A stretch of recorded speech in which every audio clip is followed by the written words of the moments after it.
Hello मित्रों, दोस्तों, भाइयों, बहनों, बेटियों, नमस्कार। नमो बुद्धाय। जय भीम, जय भारत, जय संविधान, जय विज्ञान, जय राम जी राव।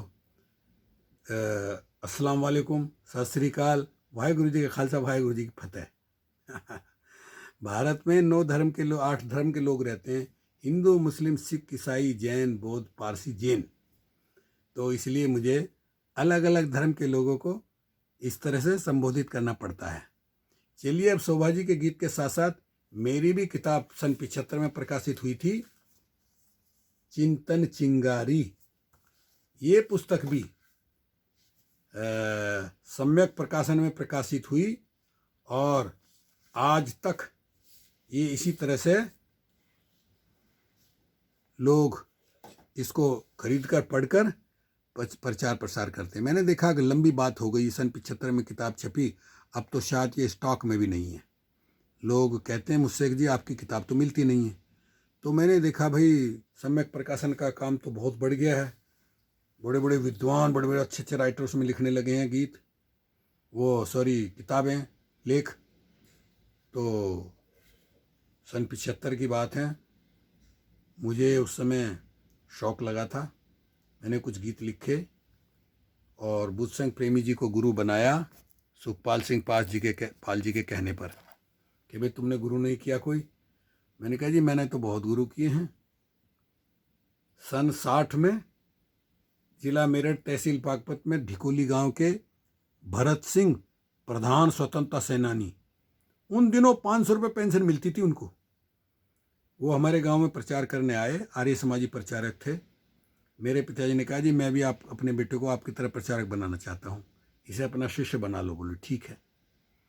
तो मैंने एक दो गीत सुनाए, बोले हाँ पक्का, ये मेरे आज से शिष्य रहेंगे। तो मैं गीत गाने लग गया। फिर धीरे धीरे धीरे गाजियाबाद में आया, गीत लिखने भी लग गया। जब मेरे गीत इकट्ठे हो गए तो फिर मैंने किताब प्रकाशित कराई। तो पहले गुरु थे मेरे भरत सिंह, स्वतंत्रता सेनानी, जो अंग्रेजों को भगाने के लिए बम पार्टी में काम करते थे। लूट लूट लूट अमीर लोगों को लूट करके उनसे पैसा सुभाष चंद्र बोस के पास भेजते थे।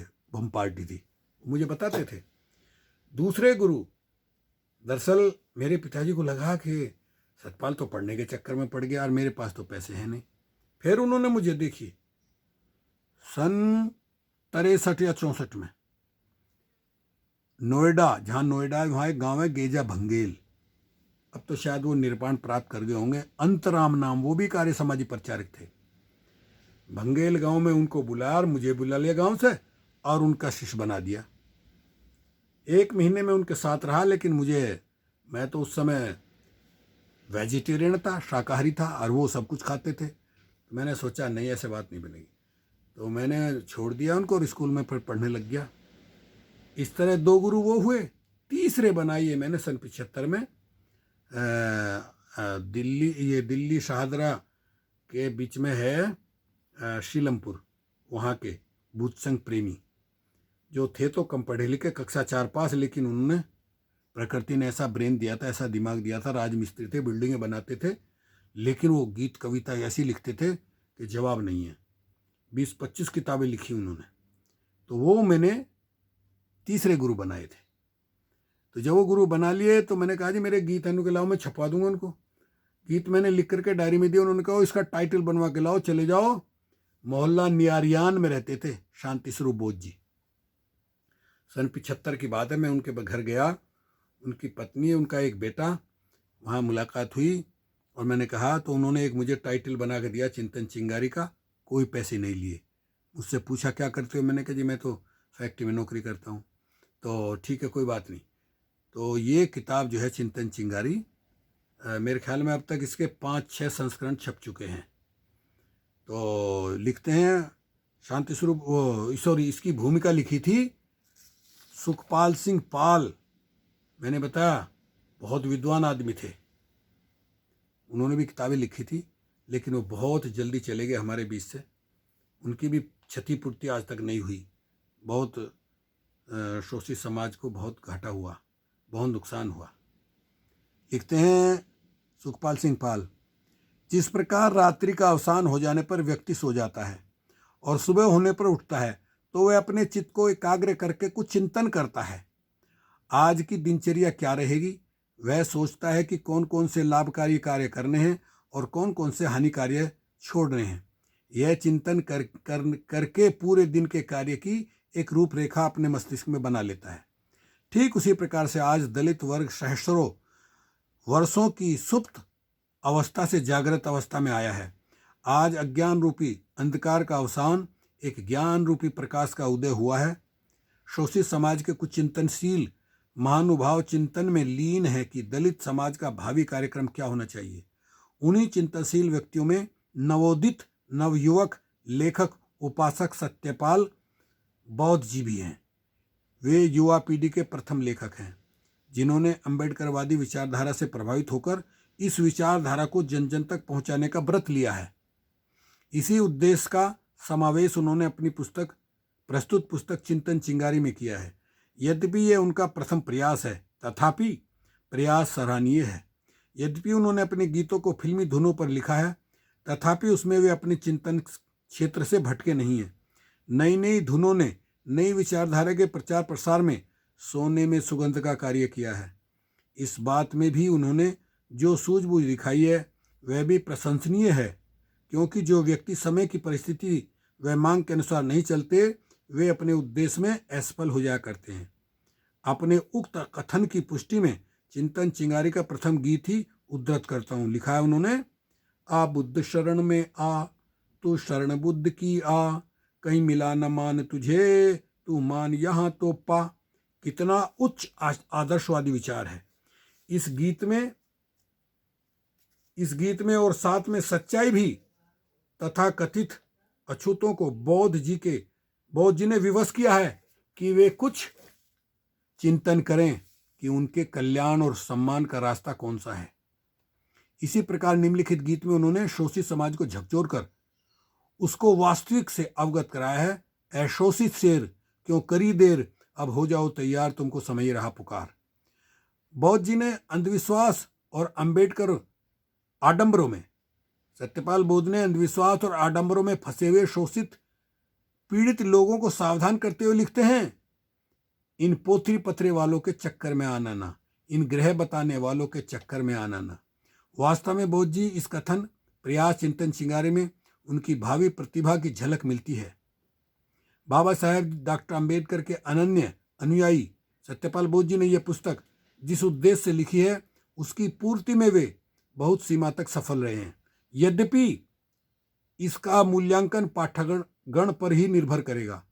मैं चिंतन चिंगारी की सफलता की कामना करते हुए शोषित समाज के युवा वर्ग से अनुरोध करता हूं कि वह इस पुस्तक से प्रेरणा लेकर अपने चिंतन की चिंगारी को भारत के कोने कोने में फैला दें। मैं पुस्तक के लेखन शैली के लिए नवोदित लेखक कवि को बधाई देता हूं। ये सतपथ सार दिखाएगी, बन करुणा किरण क्रांतिकारी, ज्यों चंचल चपला चमकती है, यों चमके चिंतन चिंगारी। SP सिंह, महासचिव भारतीय बौद्ध महासभा सादरा। देखिए सन 75 की बात है ये। सुखपाल सिंह पाल बहुत विद्वान आदमी थे, वो हमारे बीच में नहीं है। साथियों, मैं कहना चाहता हूँ प्रिय पाठकों, प्रस्तुत पुस्तक चिंतन चिंगारी का तृतीय संस्करण प्रकाशित करते हुए, देखिए ये मेरे हाथ में जो है तीसरा संस्करण है, बल्कि चौथा है। इससे पहले मैं 1000 पुस्तकें प्रकाशित करा करके जब विदेश आया यहाँ 91 में, बुद्धसंघ प्रेमी जी को दे आया था। ये गुरुजी लो, आप इनको बेचो और इनसे कमाओ, और उन्होंने उनसे खूब पैसा कमाया।